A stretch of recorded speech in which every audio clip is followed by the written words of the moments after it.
Hi, Lisa. Good afternoon, Janell. How are you doing? I'm good. How are Yeah, you? I'm great. I've been meaning to ask you some things.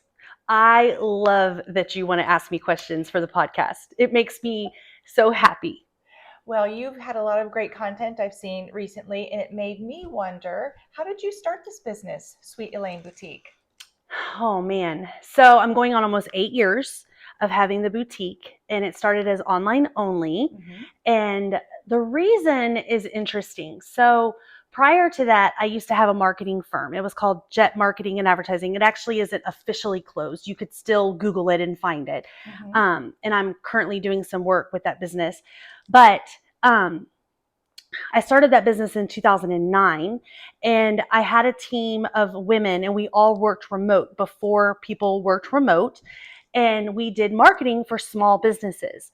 And for years, I did this business, and it was great. And we had tons of fun. And I had employees that were, one was in Fort Worth, and one was in California, and one was in Houston, or two were in Houston. And we were just rocking along. And then I had children.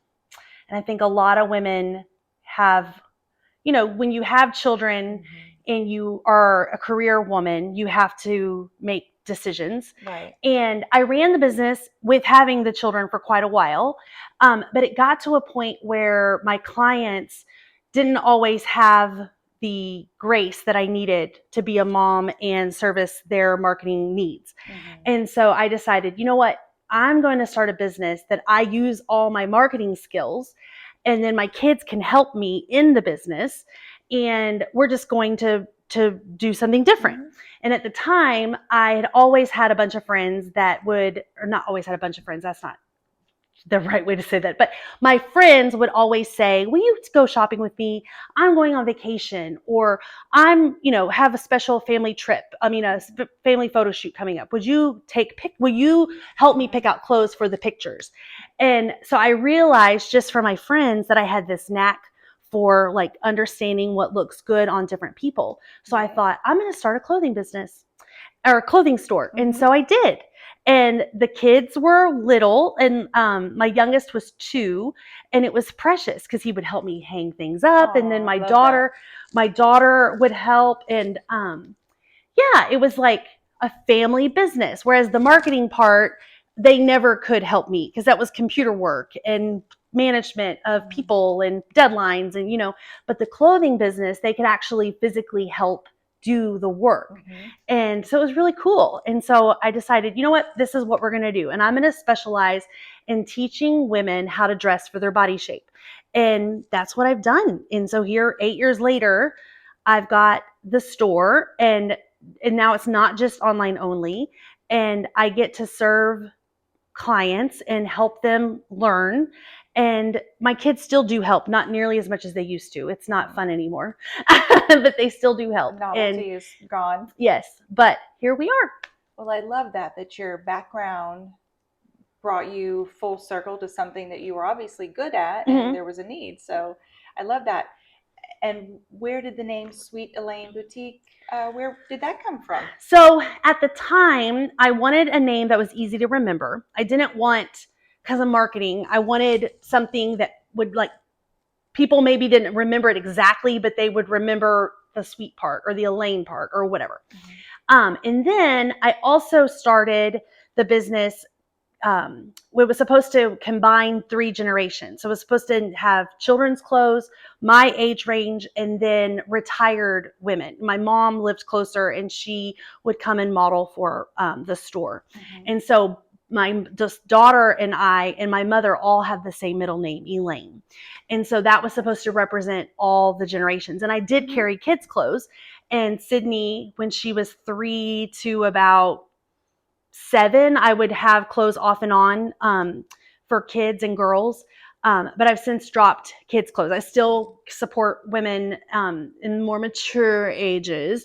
My mom has since moved a lot further away, but when she does come down, I always make her model.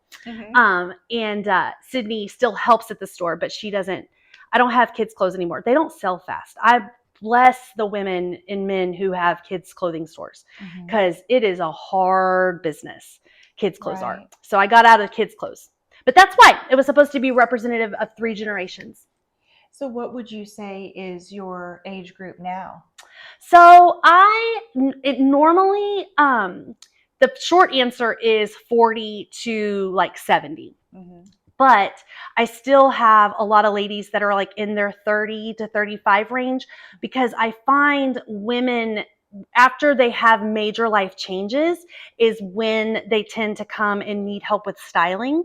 And so once a woman has a baby, Mm-hmm. and her body totally changes, and she can no longer shop for clothes at Target and what's that store?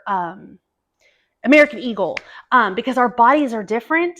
Then they start like researching, what do I do? How do I, because Right. you don't want to dress like your mom when you're 30, but you also can't dress like you're 20 anymore, and you're a mom and you've got kids pulling on your shirt. So whatever that range is when women have those children and are ready to come and like start over, if you will, with a wardrobe, is when I see women the first time. But regular support, like demographic, would be 40 to like 70. Does that make sense? Well, and if I could speak for myself, Yes. I always considered myself quite the fashionista when I was young, but now, as we age, we also Mhm. go through more changes, and now I find it more challenging just to buy something off the rack. I definitely can't order it, from some of those retailers that are online. Yeah.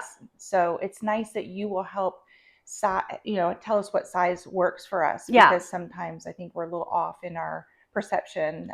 Most women think they're bigger than they Mhm. are. And so I'm constantly telling them, no, that you are a size 12, or no, you are a size 16. And so back to like phases. So I see when women need styling services, it tends to happen during changes of life.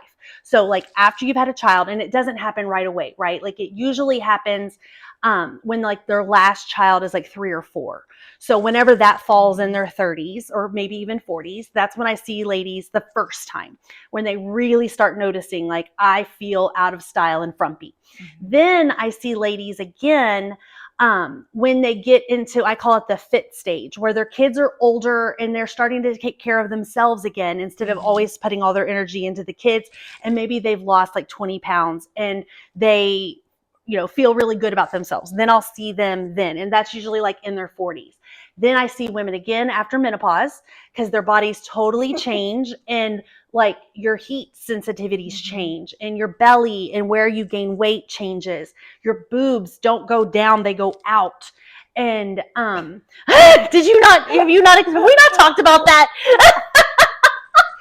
Oh no.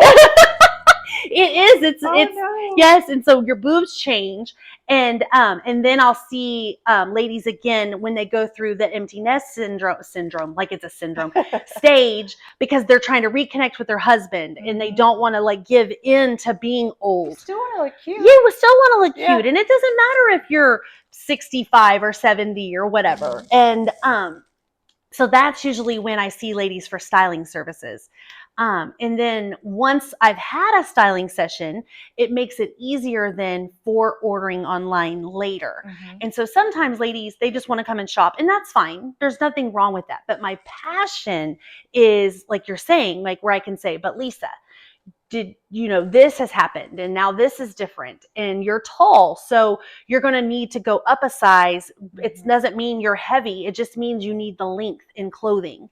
And then once we've had that discussion and talk about your hourglass frame, and that it's really important to tuck in your shirts, which I'm still working on you. Then when you order later, even if it is online because you're across town or whatever, I can say, no, this is going to fit. And that's one of the reasons that I like to do styling with women and customers, because it builds a relationship. And then I really get to know their sizes and can make better recommendations moving forward. I saw firsthand, I loved what you did for a friend of mine. You styled her a couple of months ago, and I hadn't seen her since, or her little bitty waist, or your styling session. And I was coming down the drive here, and someone was yoo-hoo, saying hello to me. I was like, who is that? I don't recognize him. And I must have told her 10 times how great she looked, because you told her, you know, you need to wear a smaller size pants that aren't baggy on you, more slimming to her frame, and tuck that shirt in and wear those hoop earrings. And she looked stunning. Oh, Yeah, she's such a sweet yeah, person. you Thank did you a great for job. sending her this Yeah. way. But it makes a difference. And when a woman, it brings me so much joy. I got a text just today. So I had a customer a few days ago. She came in for a styling session, and she was in the frumpy stage and is like, I just don't know what to do. I'm starting to feel really frumpy. And she was very petite, only 5'2". And long story short, I told her, you're just wearing things too long or too big, and your shorts are too long. You're only 5'2". You have no business. I don't care how old you are, buying a 9-inch inseam shorts. And we joked, and she's like, oh, I don't know if I can show that, because I got her some 4-inch inseam shorts, and she looked precious. And she's like, I don't know if I can show this much skin. And I'm like, you can. You are tiny and petite, and it doesn't look age inappropriate. Like, you look great. She texted me this morning and said, I wore the shorts. My husband noticed, and I'm still getting used to it. And he said they could probably be even a little shorter. I even bought my first pair of shorts in decades after you put shorts on me. You look great in shorts. And then you put me in a dress with a sleeve similar to this blouse. And I have not wanted to show my arms again in it's decades. Just something women do. Now you can't get me out of that dress. Every time it's clean, I'm wearing it again. I think my family's getting tired of seeing it. So. No, it looks great on you, I'm sure. But it's a great color, and I love it. It makes a really big difference, and it brings me so much joy, because everybody's body is different. And I might tell, like, the customer that's only 5'2", I would tell her, you have no business wearing 9-inch inseam shorts. But then you're 5'9", and you might look great in 9-inch, and you can pull that off, you know? And it really does, it differs. And that's why the styling is so, like, magical to me, you know, because and then as a woman, once we're armed with that information, it's like, wow, you look at your closet differently, you shop differently, you dress differently. And then people start noticing, especially your person, your husband or whomever. And when they start noticing, you're like, oh, and I love that. I get my husband said text or message through the website. I get that, I don't know, 5 times a month. And I just love it. It's just like, and it's fun that we maybe just get used to what we wear is what we wear. And then you bring a fresh perspective. I know one day you had put an outfit on me that was on your Facebook page. And my friend texted me. She goes, I hope you bought that outfit. Oh, the one with the pretty lace? Yes. At the rodeo week? That is not something I would have ever bought for myself. And so I was surprised to hear somebody say, you better have bought that outfit. Yeah. Well, and of course, for rodeo week, you wouldn't wear that every day, right? It was an outfit specific to go to the rodeo, but it did look great on you. Thank you. So I know we talk about all the joys of this business, but being a business owner, I know, can also bring its challenges. What have been some of your biggest challenges over the last 8 years? I would say the consumer understanding of quality of clothes has probably been the biggest challenge. And the market changes that, you know, nowadays our American market for clothes has been flooded with the Chinese companies. And there's just so much misunderstanding, because I think what most people, like most consumers, think is, well, if they shop here and it says made in China, they think, well, then what's the difference if I shop at this website? It's made in China too. And they don't realize that there is, like me as a buyer, I'm doing a totally different layer of research for that particular company, and that they're using correct materials, like safe materials, and that they're sourcing it correctly, and that the labor is sourced correctly. Now, granted, am I going to China to verify that these things are happening? No. However, I've been doing business with these brands for so long, I've learned to trust them. And that comes with a higher level of quality and procurement that customers don't always understand. And when it comes to clothes, they just think, a lot of people just think price. Mm-hmm. And if you think about it, like 25 years ago, I was working at Foley's. Maybe it was 30 years ago. I'm showing my age because, time marches on. I worked at Foley's, and it was in college, and it was my first tax-free weekend to work in Texas for retail. And at that time, to prepare, I worked in men's jeans. It was fantastic. I got to see men's booties in the perfect pair of jeans. I got to tell them like which styles were the best. I'm sure they love that. It was fun. And because I was single, and I had to mark down the jeans, or actually we marked them up. So this particular weekend, the jeans wall, the Levi's, I think were marked down $19.99, and for tax-free weekend, we actually marked them up to $24.99. Oh, so that's tricky. a little marketing pricing tactic. Mm-hmm. But $24.99 for a pair of jeans on sale. So they would have been, I think they were right at $50 then for a pair of Levi's. Like, let's just say Levi's 501 was what I would have sold at the Foley's. Oh, do you know Foley's? You're not from Texas. I just realized you probably have no idea what I'm talking. Well, of course you know. Context clues. It's like a Macy's. In fact, I think Macy's bought out Foley's. Okay. But it was a department store that was headquartered in Houston, and since I grew up in the Houston area, so that was it was just a really nice department store, kind of like Dillard's. It was probably more like Dillard's than it was Macy's, but Macy's ended up buying them. Sorry, I forget that you're not from Texas. Anyway, so 30 years ago, those jeans were $50 marked down on sale. Today, people I still think they need to be paying $50 for a pair of blue jeans. And what's happened is that we are still paying $50 for a pair of blue jeans, but the fabric is totally different. People, unfortunately, aren't getting paid because they move so much of the sewing overseas. So there's the slave labor component. But a lot of it comes from the fabric. And you're not like your jeans don't have, your $50 pair of jeans don't have nearly any amount of cotton in them because cotton is expensive. And they have a lot more polyester, and they have a lot more spandex. And so they're not as good for the environment. They're not going to last as long. So maybe they're still $50, but they're only going to last you a year. Whereas that $50 pair of denim that you would have bought in 2000 would have lasted you probably 10 years. But my point is that consumers still expect the clothes to be the same price. And I know it's hard. Inflation is terrible. But when you're buying quality clothes for the store, and I don't think our prices are crazy, but we're not selling $6 shirts. That's the only downside to your store being called boutique, because I've noticed the prices are not what I would think of as a boutique price. I have kept it that way on purpose because I want to make it available. I want everybody to be able to look cute because now there's certainly some things that are over $100 that would be what you would find in a boutique, but everybody should look cute and have some special clothes. And so I work really hard to find those brands that are reputable, that are doing things responsibly, and that can manage their prices in a fair way as well. But I still find customers think, I'm not paying $100 for a pair of blue jeans, but yet the prices of everything else have gone up maybe that much percentage wise in 30 years. And so clothes are interesting.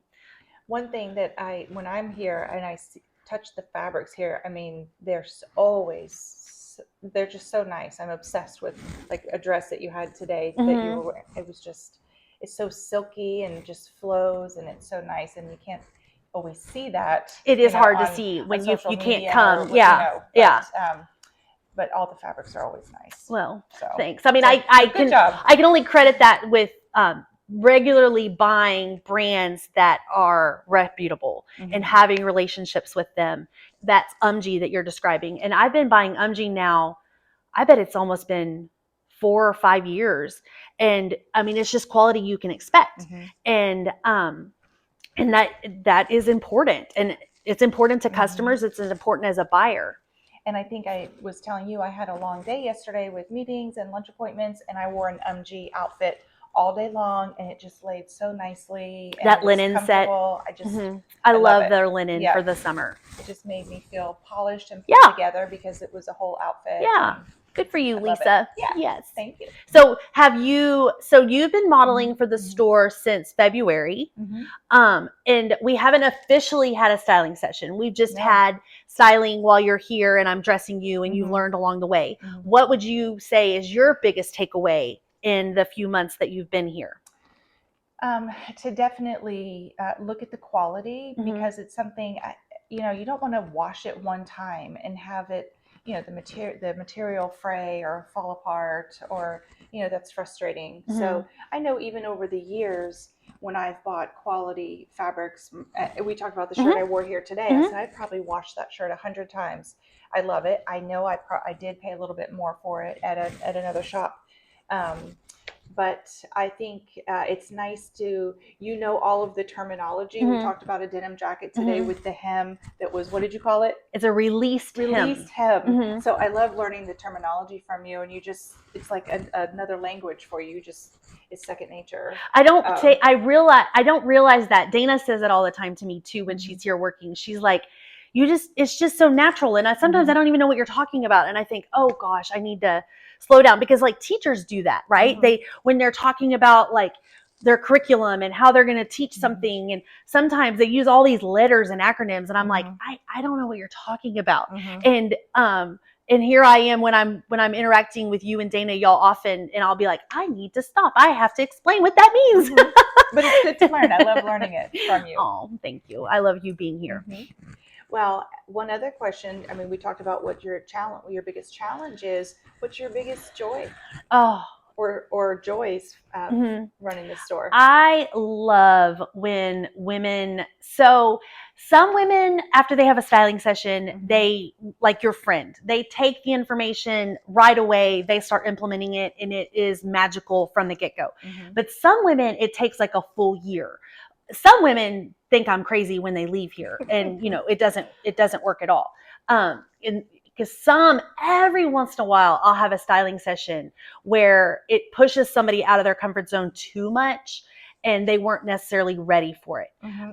And so I always pray that they'll remember that moment and then maybe come back like 2 or 3 years later when they've processed that emotion.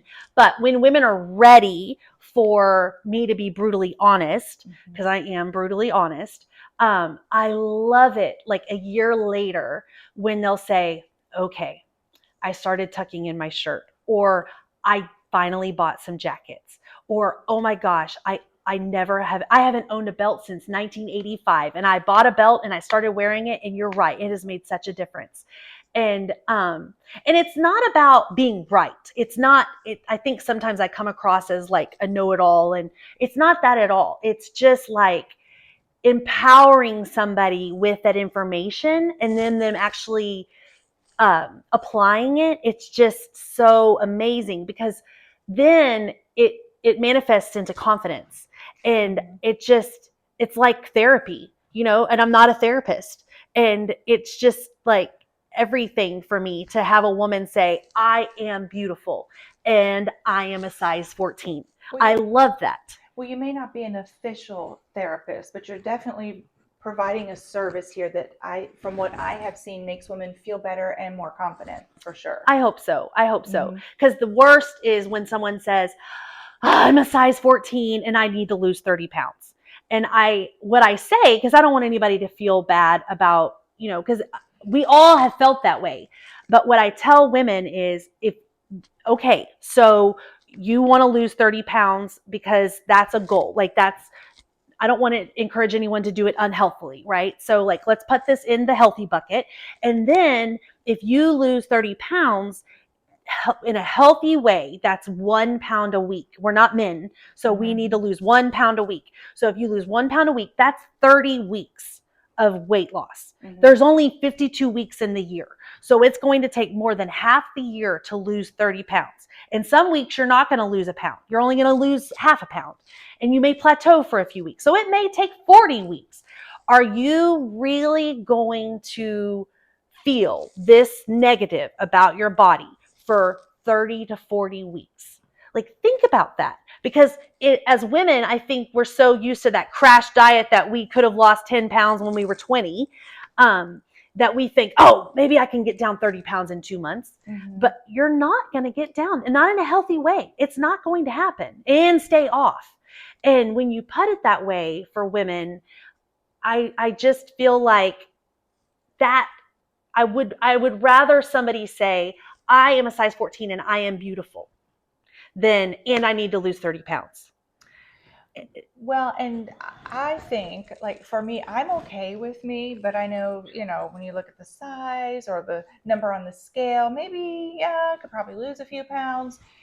But I think if you dress properly Yes. for your shape, Yes. It's slimming. Exactly. And it automatically takes those pounds off. It easily takes 10 or 15 pounds off if you dress for your body shape. Mhm. Absolutely. Mhm. And so so you were asking me what brings me joy. It brings me joy when someone's like, oh my goodness, I started utilizing some of the strategies, because some of them are so tiny. But I also love it when somebody says, I've just lost my train of thought. When somebody says, I feel so much better and I haven't lost any weight, because that tells me they're really learning how to love their body the way God intended it today. And it brings me so much joy when I can hear that from somebody, to turn that negative voice off and just be like, no, this is what I look like today. For me. Yes. It just makes me so happy. I could see where that would make you happy. Mm-hmm. Yeah. I love that. Yeah. Anything else? Next question. Well, losing train of thought. I know. Where were it's we? easy to do, isn't it? But you were asking about the business. Definitely the challenges of the consumer and the understanding is a challenge. And then pricing. It goes hand in hand, right? So in the last 18 months alone, the amount of inflation and then tariffs and the pricing challenges, it's really hard, because at the end of the day, I can tell somebody that this shirt is worth $50, but that doesn't mean that they have the budget all the time. And so that is very different. I feel like that conversation is different in 2025 than it was even in like 2018 or 2019. Do you find that with your customers, that you feel like you're talking about money a lot more? A lot. Yeah. A lot. I think because you're in the mortgage industry, you talk about money a lot. Right. Affordability is a challenge for a lot of people right now. Home prices, they don't go down. They just don't. Luckily, right now, the homes are sitting on the market a little longer, so buyers have more options as far as seller concessions and sellers being a little more willing to work with them. But budget is definitely a concern across the board. I see it every day. At whatever price point, it doesn't matter. Yeah. And much more so, I find that people are more, they consider the budget a lot more than they had in the past. Like that $100, they're holding on to that $100. I'm not talking about people that potentially are spending $500-$600. I'm talking about just like buying something for yourself, like Happy Meal for yourself. There's a lot more hanging on to that than before. You got to think about where you spend your dollars. I was telling you over the weekend, I saw that the local bookstore said they'd had a tough July, maybe the toughest on record. And so I messaged them and said, we'll see you tomorrow.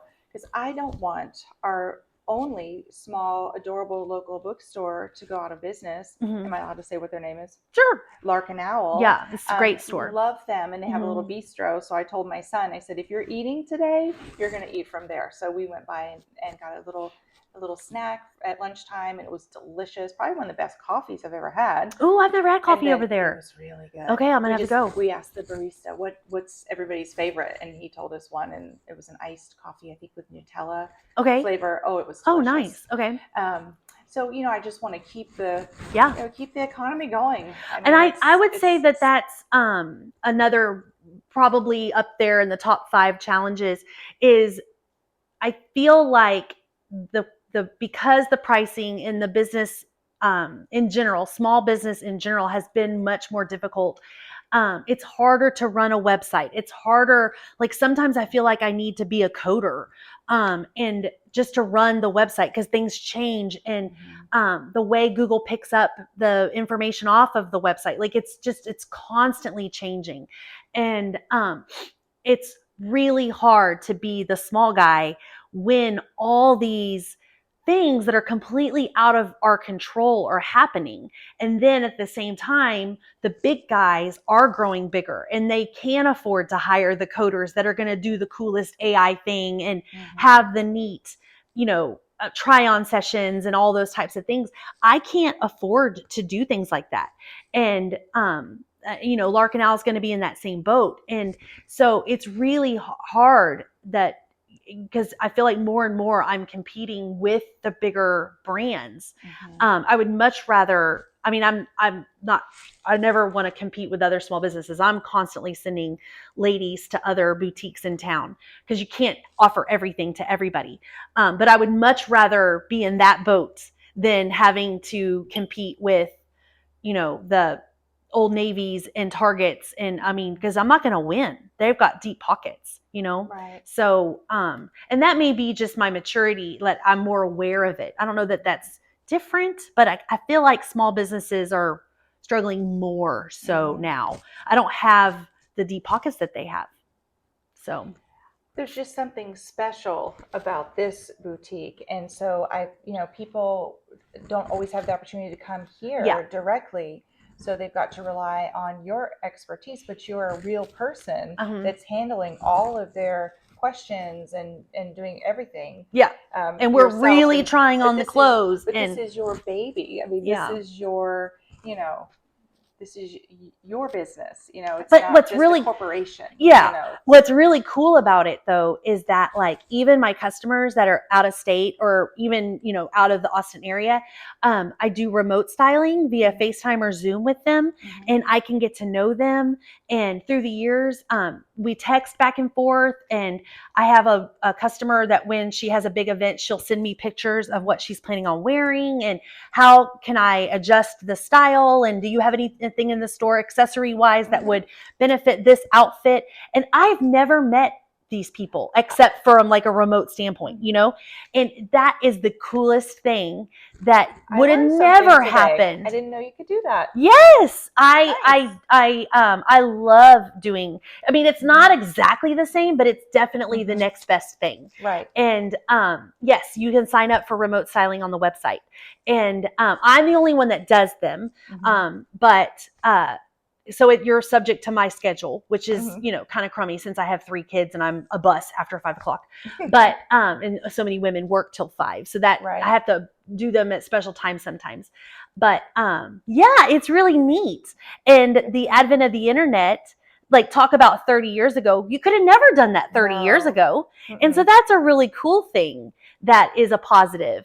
And so, I have, customers all over this country that I've done remote styling with, or just texting, and you get to know them back and forth and just follow them on social media. And I can have full conversation. Like I'm thinking of one right now, and her dad passed away. And if she walked in the door right now, I could tell you who exactly she is, and that she's married and she doesn't have any kids, and she's a teacher, and her dad just passed away. And like, I could literally sit down and I know her size. She's lost 30 pounds. Like, I know her, and I've never met her personally, and she's a gem. She is the sweetest woman. And it takes one to know one. Oh, thanks, Lisa. You're sweet. Thank you.